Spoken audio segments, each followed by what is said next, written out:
So 2008 comes along, you're like, I don't know anything, like we don't know what we don't know. And it's just, I'm going to do this. It's a game, it's a challenge. You take your dad's list and you start exploding in the midst of, the crazy crash.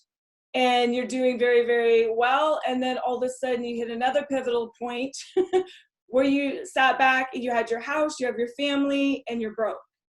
And you had to reset. So what created the reset and how did you get out of that? Well, there was stuff that I knew that I didn't know. And that's what was frustrating about it. I'm like, all right, I'm a technician, I'm an installer. I can put my hands on things and do it very well.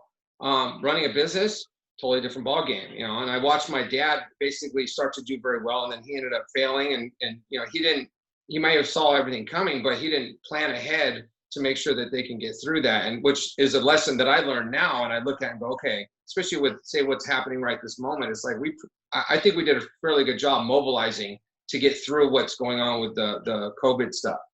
But at that time, I was sitting there going, all right, there's something I don't know. I have to educate myself at this point because otherwise this is not worth it. I'm in debt.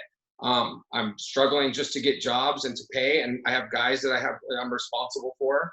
And my attitude and the way that I acted towards them was probably extremely inappropriate, but it wasn't out of, anything they did. It was more of my stress and my inability to actually function as a business owner, responsibly enough to make sure that I'm taking care of them. So at that point, I ended up reaching out and finding it was like a consulting group for heating and air conditioning companies, which was one of the best things I ever did because it gave me a place to kind of interact and, learn from other contractors who are doing the same thing. And then also they had a business model that was pretty, pretty solid as far as being a quality contractor, pricing yourself right, making sure you understand your numbers and your financials. And then also they had some leadership stuff going on. So, which that took me a while to kind of pick up. It was like, all right, let's get this together.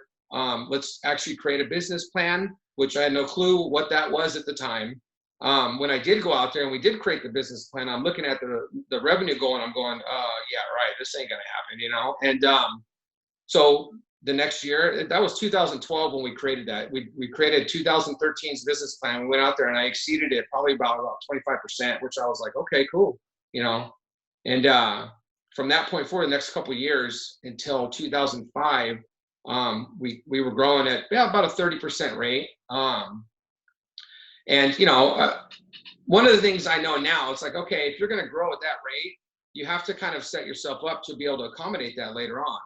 And they have what they call the walls of business. It's when your business can't accommodate growth. There's the structure you have to kind of reset and then now set yourself up to go to that next level. And I didn't understand that either at the time. And I was like, okay, well, I'm just talking about let's get some money and then we'll be able to afford this stuff and not really paying attention or understanding exactly what was happening. And a lot of businesses do that, especially in the heating and air conditioning world. They go up and they come right back down because they don't set themselves up to get over that wall and actually move forward.